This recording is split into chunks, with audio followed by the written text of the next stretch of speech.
Good morning. Today is Monday, July 8th, 2024. Don Knauss is the chief executive of the Clorox Corporation, and he once gave an interview where he talked about his leadership style as the chief executive of this complicated company. Years earlier, he had been in the Marines. And he talked about what he learned from his experience of being in the Marines that he applied as his leadership style in leading this corporation. So he says that he was stationed in Hawaii, and first he had 15 months of school and training, and then they took him in a helicopter and then a jeep to join 120 Marines who were in this artillery battery, this group that was in the field. And the group that he joined, so he's joining the first day, but this group had been in the field for several weeks. And the commanding officer of this group of soldiers, this group of Marines, had ordered hot food from the base because for the last several weeks, they had all been eating cold, canned food, sea rations. And so this is going to be the first time that these soldiers, 120 soldiers, are going to be able to have hot food. And it's this one officer who comes to join them, Don Knauss. So he says as follows. He said, "I've been up since 5 a.m, and I was pretty hungry. So I started walking over to get in front of the line, and this gunnery sergeant grabbed my shoulder and turned me around. And he said, 'Lieutenant, in the Marines, your men always eat first. Officers can eat if there's any left.'" And Lieutenant Knauss said, "Okay, I get it." And he said later, years later, that was the whole Marine Corps approach. It's all about your people. It's not about you. And if you're going to lead these people, you'd better demonstrate that you care more about them than you care about yourself. I've never forgotten that. And that shaped my whole approach to leadership from then on. Leadership is at the heart of the Torah, especially as we've been studying these last number of weeks in the book of Bamidbar, and critically in our Torah portion this week, the Parsha of Chukas, where we have a famous narrative that is very, very difficult to understand. The Torah says this narrative occurs in the 40th year of being in the desert, meaning it's just a short amount of time before they're about to enter the land of Israel. And the Torah says, "V'lo haya mayim la'eda." There was no water to drink. They're in the desert, and there's no water. Vayikalu al Moshe v'al Aaron. And the people gathered together in front of Moshe and Aaron, and they were thirsty. Vayidaber Hashem al Moshe lemor. Hashem says to Moshe, "Kachas amata, take your staff, v'hakel ha'edah, and gather together the people, you and Aaron, v'dibartem el ha'selah, and you should speak to the selah, speak to the rock, v'nasan meimav, and the rock will give forth its water, v'otzeisa lehem mayim min ha'selah v'yishkiso ha'edah v'esbirum." The water will come out of this rock, and you'll have more than enough for the people to drink and for their animals to drink. Okay, so Vayikach Moshe es hamatem milifnei Hashem kasher tzivo. Moshe takes the stick, the staff that Hashem commanded him. Vayikalu Moshe v'Aaron es hakol al pnei hasela. And Moshe and Aaron gather the people together in front of this rock. Vayomer lehem. And Moshe says to them, Shimu no hamorim, listen, you rebellious people. Hamin hasela hazen notzi lochem mayim. From this rock I will bring forth water. Vayarem Moshe es yado vayachas hasela b'mateu pamayim. Moshe hit the rock with his staff twice. Vayetzu mayim rabim v'ateish ha'edo ubiram. And plentiful water came out of the rock, enough for everyone to drink and to give to their animals. Vayomer Hashem el Moshe ve'el Aaron. God says to Moshe and Aaron, Yan lohem mantem bila hagdisheni. Literally, it means you did not believe in me to sanctify me, le'nei b'nei Yisrael, in the eyes of the Jewish people. L'chein lo sovias hakol ha'oretz.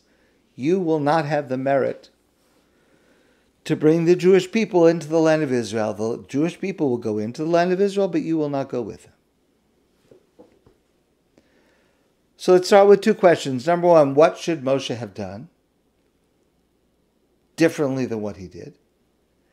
And number two, what are we supposed to learn from this? What are we supposed to learn about this, about how we are supposed to act? So there are a number of different approaches to this, and I've shared a number of them with you in the past, but I want to share this morning the opinion of the Rambam.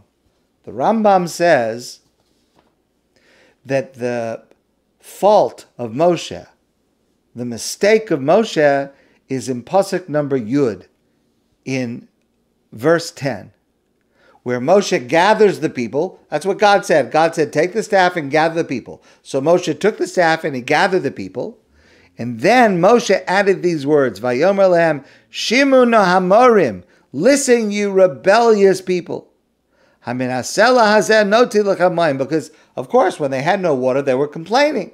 So he said, you rebellious people, you'll see that you're going to get water from this rock. Says the Rambam, that's not the way a leader should speak. That's not the way a role model should speak. The words that Moshe used were intemperate. He shouldn't have called them rebellious. They wanted water. And Moshe, because he spoke in an intemperate fashion, that was why God punished him, that he was not fit to be the leader to bring into the Jewish people. Okay, that's what the Rambam says, but that is difficult to understand because sometimes discipline is necessary. I mean, after all, God had provided water for the Jewish people for 40 years. 40 years they had never gone without water. So why did they start complaining? Obviously, if the first source of water dries up, obviously Hashem is going to provide another source of water. Why did they start to complain and not simply accept that God would provide the water? Wasn't Moshe right to criticize them? Sometimes a leader has to criticize. I want to share with you an insight of Rabbi Elazer Shach, one of the great Torah scholars and leaders of the previous generation.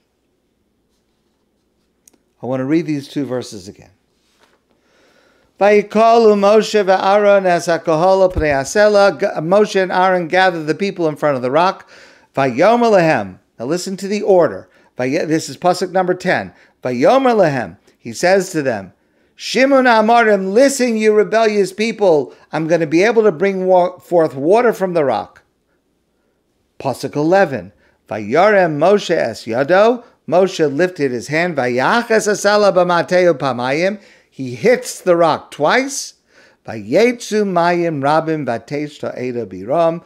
Plentiful water comes out, and the people have more than enough to drink and enough for their animals. Says Rav Shach, what Moshe said was not wrong. The people had complained, and they should have been disciplined. They should have been criticized for complaining, because God had a 40-year track record of providing water. But Moshe made a mistake and was held accountable for the order of the words that he said. people are thirsty. They're legitimately thirsty. They're in a desert and there's no water.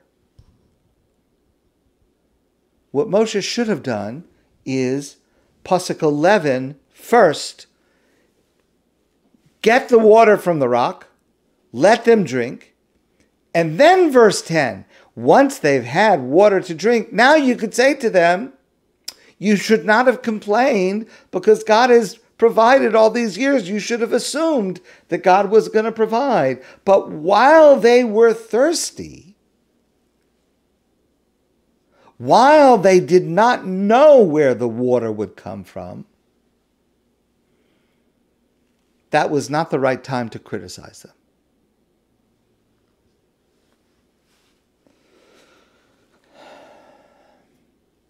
Because while they were thirsty, Moshe somehow did not feel or express enough empathy for what they were going through. They were thirsty, and they're in a desert, and it was hot.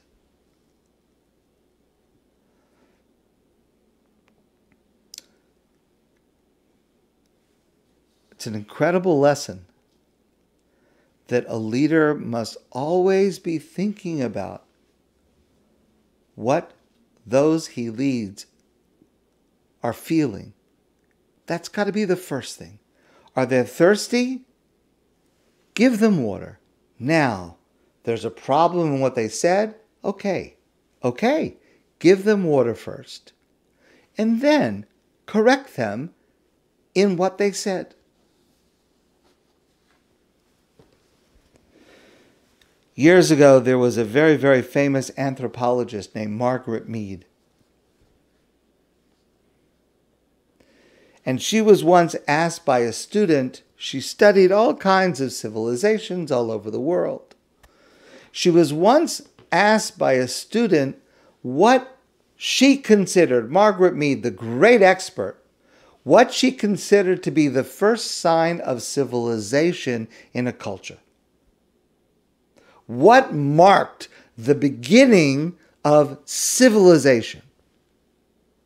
And the student expected that she would say something like finding tools or clay pots or grinding stones. But that's not what Margaret Mead said.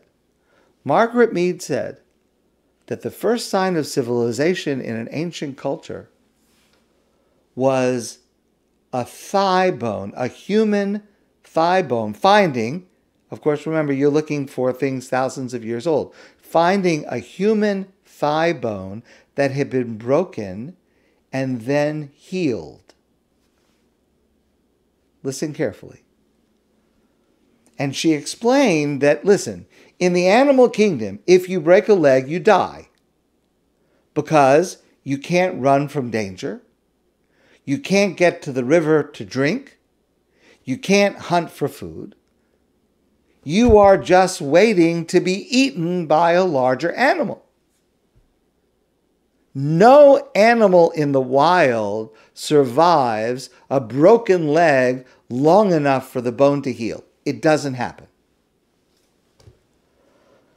But if you find a human leg bone that was broken and then healed, that's evidence that someone had to take the time to stay with the one who fell, to bind up their wound, to carry that person to safety, and to tend to that person through their recovery. That is what it means when you find a human thigh bone that was broken and then it heals.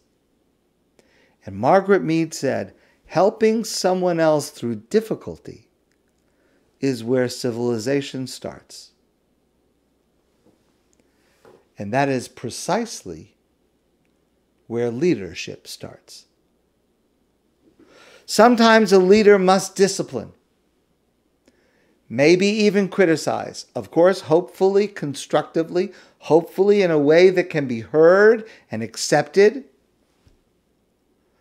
But to be effective, to be an effective leader, you've got to be able to to discipline and criticize with love. And that's conveyed by your tone. It's conveyed by how you make them feel. And Rabbi Shach teaches us from our Torah portion, it is also conveyed in the order in which you convey the components of your message. This is the essence of leadership for a people, leadership for a community, leadership for a family, and leadership of oneself. The order in which we convey the message is critical to expressing the empathy necessary to create good leadership. My friends, I wish you a great day, and I look forward to seeing you soon in person.